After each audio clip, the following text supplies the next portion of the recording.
Buongiorno e bentrovati a questa nuova edizione della rassegna stampa di giovedì 28 gennaio. Iniziamo quest'oggi dal Corriere delle Alpi.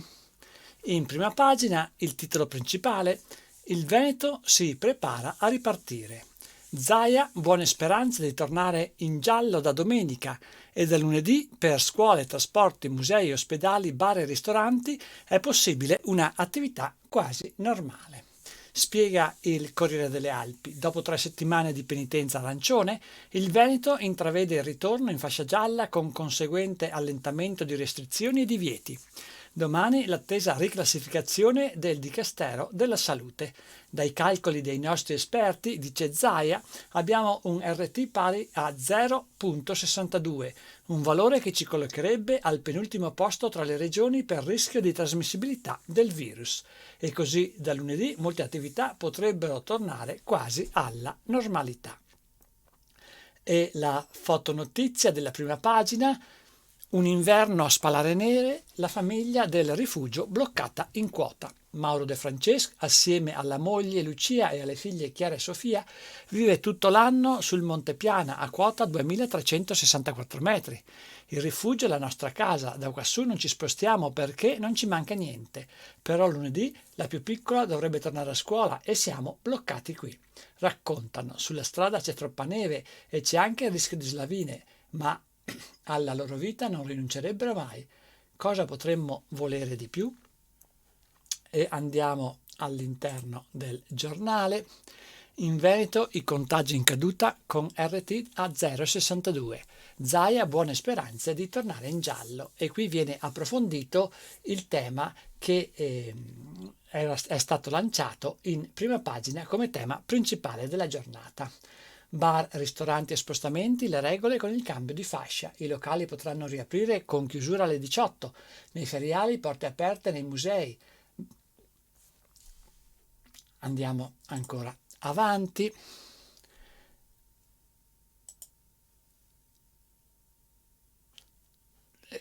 Arrivando alle pagine dedicate all'emergenza sanitaria nel Bellunese.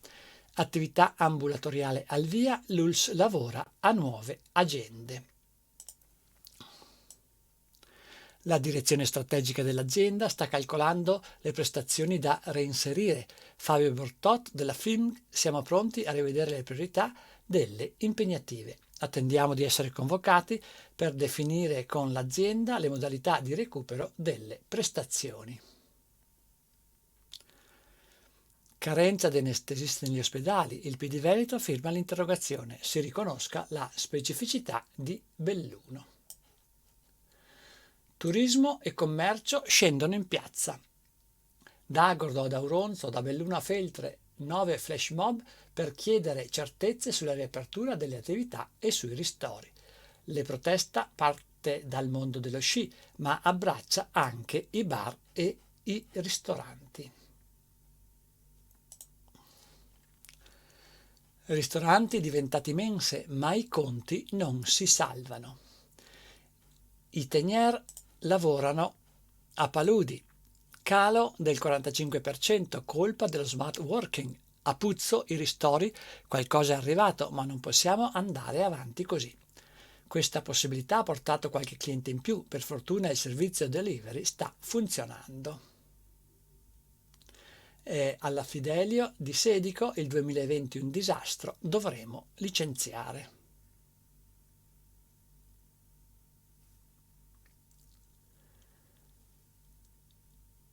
L'incasso dei bonus come al botteghino, il cinema ringrazia e pensa a investire. Manuele Sangalli, titolare del Cinema Italia di Belluno, guarda in positivo. Le piccole realtà nel circuito de sé sono avvantaggiate. I bar che chiudono presto sono i meno penalizzati, la burocrazia è limitata.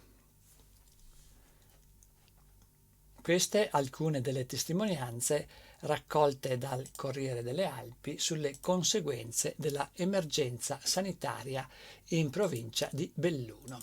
Ma passiamo alle pagine che il giornale dedica alla provincia di Belluno. Terna interra le linee. L'aeroporto di Belluno è salvo.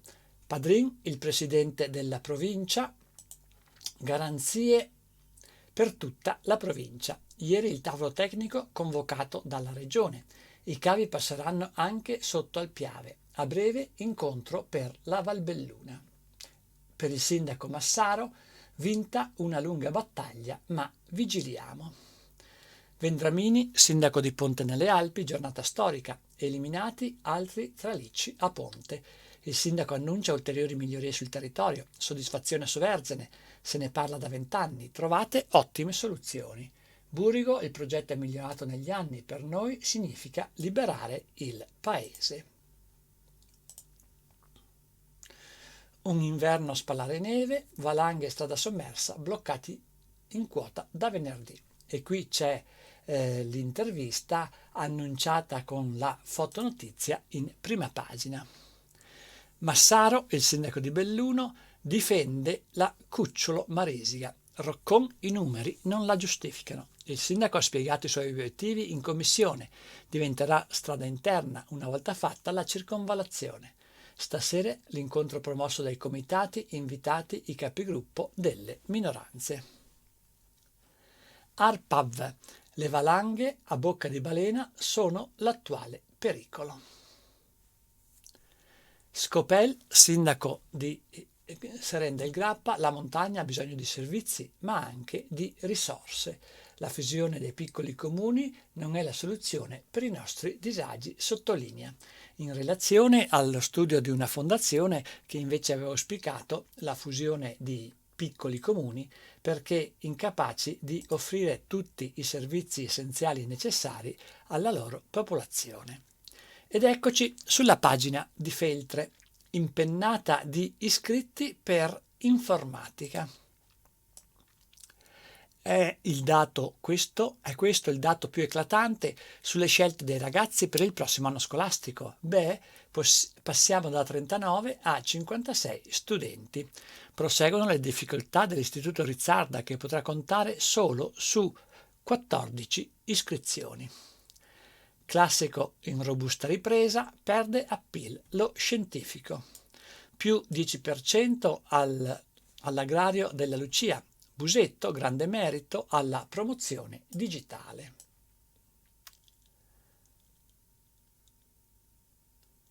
Lancia piatti durante il litigio col convivente, colpita e risarcita la cliente di un locale.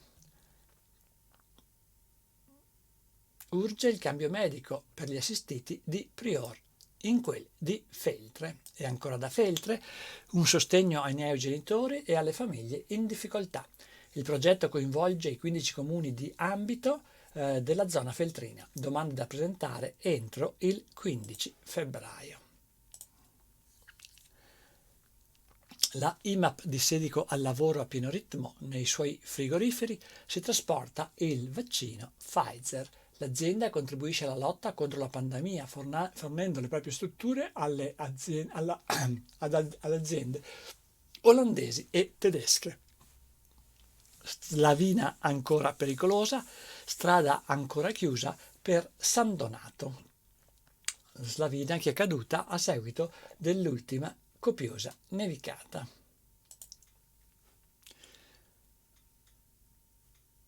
Bimbo con 2 mamme, il tribunale dice no. Respinta l'istanza con cui la donna chiedeva di riconoscere il figlio partorito dalla compagna e di dargli il suo cognome. 3 case isolate dalla Strettoia a Kerz. Siamo in comune di Livinallongo. Le famiglie chiedono una nuova strada. Alcuni giovani con bimbi hanno scelto di vivere nella frazione, ma non possono ristrutturare. I camion non ci passano. Tablet contro la solitudine. Al via il piano per gli anziani in Agordino, promosso da Asca. Ed eccoci a Cortina. Mondiali con polemiche, i poliziotti contro Gianna Nannini. I sindacati di polizia contestano il video della Nannini con gli agenti con teste di maiale. Proteste per le scuole chiuse, coletti alle famiglie. Sono solo 5 giorni. Stella di bronzo al merito CONI alla società Cortina Energym. Lascia la Brianza e si stabilisce in Comelico per produrre lo sciroppo al Tarassaco. Silvia Dallò ha chiamato Rosa Alpina la sua azienda agricola, dedicandola al rododendro montano della Val Visdende. Pieve di Cadore del Favero lascia mancate soluzioni per ditte e rifiuti. Dopo 30 mesi dalle elezioni, la maggioranza di Pieve di Cadore perde un pezzo. Pregiato Alessandra Del Favero, incaricata del turismo e dei servizi sociali, si è dimessa per questioni di lavoro, ma anche perché non sono arrivate soluzioni a situazioni di fatto penalizzanti per i piccoli imprenditori. Auronzo, cerva morta e polemica, Vecellio, sopprimerla era l'unica possibilità. E dal Corriere delle Alpi passiamo al Gazzettino di Belluno. In prima pagina, Covid, il Comelico fuori dall'incubo. A Santo Stefano c'era stato il primo focolaio veneto della seconda ondata, ora soltanto un positivo. Meneghetti, un sollievo. Andiamo all'interno del giornale, dove viene approfondito il momento attuale della emergenza sanitaria. Visite, un piano per recuperarle. Non c'è ancora lo schema per come fissare gli appuntamenti nelle strutture ALS. Nelle strutture ALS ci sono pazienti Covid. L'ondata non è finita. Da una parte si contano le prestazioni sospese in autunno e dall'altra si guardano quelle non recuperate dalla primavera. Sul fronte dei vaccini, l'ULSS 1 Dolomiti ha somministrato 8.466 dosi in un mese. Per ora ci si concentra solo sui richiami. Lo psichiatra, la mancanza di relazioni è un pericolo con cui dovremo fare i conti. Tullio Franceschini, i provvedimenti adottati finora hanno creato le condizioni per un impoverimento. Nascono a Sedico i super frigoriferi per conservare il vaccino a meno 80 gradi. La IMAP, dopo il via libera dell'EMA a Pfizer, ha aumentato le commesse in Italia e all'estero. Una decina di nuovi dipendenti assunti in azienda. La Val Belluna si conferma la patria del freddo. Produciamo da anni queste particolari celle, o finite o come strutture da motorizzare, sottolineano in azienda. La pandemia ha rallentato la ristorazione ma ha spinto il comparto medicale. Ritorno in aula, sulle modalità valutano le scuole. L'assenza di pubblico risolve il rebus viabilità a Cortina in vista dei mondiali della settimana prossima. Rivisto il piano di mobilità urbana, avrà minori restrizioni rispetto a quelle inizialmente previste. Ridotto l'orario della zona a traffico limitato, non più fino alle 17 ma soltanto fra le 7 e le 11.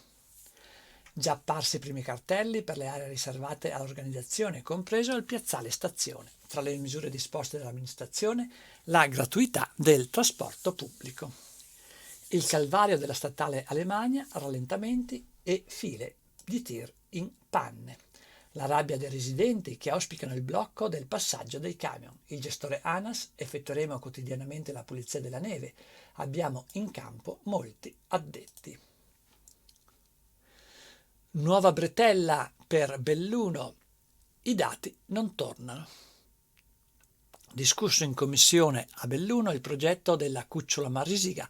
Per l'opposizione i flussi di traffico analizzati non sono esaustivi. Questa sera incontro tra i consiglieri e il comitato di cittadini. Previsto anche un faccia a faccia con il sindaco Jacopo Massaro.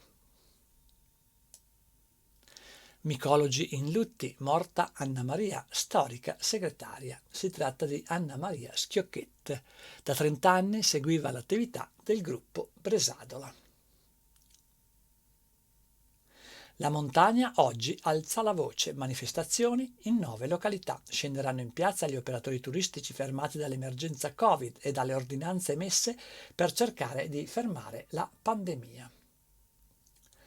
Piano Terna, 25 km di cavi interrati. L'intermediazione della regione permette di trovare la soluzione per il nodo di Ponte Soverzene e Andreane. Saranno demoliti 98 km degli attuali tracciati, in questo modo solo 70 rimarranno con linea aerea. L'assessore regionale Marcato, grande soddisfazione per la straordinaria collaborazione con spirito di grande sinergia. Il presidente della provincia Padrin, ora però serve una visione a 360 gradi. Il problema non si esaurisce qui. Tutti i sindaci esultano, esauditi i nostri desideri. Massaro di Belluno, Burigo di Soverzene, Vendramini di Ponte nelle Alpi, giornata storica. Ed eccoci sulla pagina di Feltre. Iscrizioni boom all'agrario, ragazzi da Veneto e Trentino. In 114 hanno deciso di proseguire gli studi al Della Lucia di Vellai. Tengono anche le scuole tecniche come i licei che confermano i numeri. Famiglie in difficoltà, azienda feltrina per i servizi alla persona in prima fila. Il bando per gli aiuti sarà coordinato dalla municipalizzata sociale. Strada Costa San Donato, la riapertura si allontana, è interrotta a causa di una slavina. Da Santa Giustina, lavori, le vie Casabellata e Boschetto mai più sott'acqua. Quero nasce la nuova fondazione per l'asilo e la casa di riposo. Il nuovo ente con la sottoscrizione dell'atto notarile è diventato realtà. La RSA passerà sotto la nuova gestione il 1 marzo, l'asilo da settembre. Il parroco? La gestione cambia, ma noi rimarremo come dei soci. Andiamo ancora avanti, sempre sulle pagine del Gazzettino di Belluno. 2 mamme, il giudice dice no. Il tribunale di Belluno esclude il genitore non biologico nell'atto del comune Amel. Le 2 donne, dopo l'unione civile nel 2018, ebbero un figlio nato a Feltre. Ricorso della procura. Il sindaco ha violato la legge vigente. È una creazione del diritto. Conti virtuosi, progetti e opere. Effetto fusione. La corrispondenza viene da Longarone. Via libera in consiglio al bilancio previsionale COSAP abolita nel 2021. Il sindaco ha ufficializzato la nomina del nuovo assessore ai lavori pubblici, Livio Sacchetta. L'Imana non rinuncia alla cultura, letture via web per non dimenticare, in occasione del Giorno della Memoria. Comune al fianco delle associazioni, 9.000 euro di contributi per le attività. La Giunta ha varato il pacchetto di aiuti ai sodalizi di Sospirolo. Pieve di Cadore, consigliera si dimette, dov'è finito il nostro programma? Addio anche con qualche accento polemico di Alessandra Del Favero. La componente della maggioranza punta il dito sulla gestione rifiuti e si scaglia contro il sindaco. Facciamo lavorare le ditte locali, ci eravamo proposti tanti cambiamenti da fare, ma invece tutto sembra vano. Promo Falcade, prove di ripartenza, sci alpinismo e ciaspolate in notturna. Nonni 2.0, meno soli grazie al tablet. Asca e Unione Montana a Gordina hanno acquistato 150 dispositivi che saranno distribuiti in questi giorni agli anziani più soli. Operatori appositamente formati insegneranno ai nuovi utenti a videochiamare, fare la spesa con un click e restare connessi. Anche grandi bollicine in pista per Cortina 2021. Tra 10 giorni inizieranno sulle nevi della Regina delle Dolomiti i campionati iridati di sci alpino, il primo grande appuntamento sportivo dell'anno in tempi di pandemia. Prosecco Doc celebra le gare storiche con interviste esclusive, goccia di Carnia e l'acqua ufficiale della manifestazione. Vigneto a 1350 metri, la neve lo protegge, stapperemo nel 2023. La coltre caduta non ha risparmiato Vigna Maior, la più alta d'Europa, a Cortina d'Ampezzo di fronte alla Tofana, sfida avviata 11 anni fa. Il viticoltore Bisol è un progetto bellissimo, il primo vino made in Cortina fra un paio d'anni. Mondiali Dragon Boat sul lago, Auronzo ci crede e si candida. L'amministrazione ha costituito il comitato promotore, è già al lavoro per il 2025. Valanga incombe ancora sulla panoramica in Comelico e anche si muove disagi anche per chi sceglie i mezzi pubblici, pensioline vietate per la neve sui tetti, tutti al freddo. E per lo sport, Sedico passeggia in casa, Maniago ne prende 9. Si tratta del calcio a 5, con la vittoria del Sedico sul Maniago per 9-1. Si chiude qui questa edizione della rassegna stampa. A tutti voi il più cordiale a risentirci.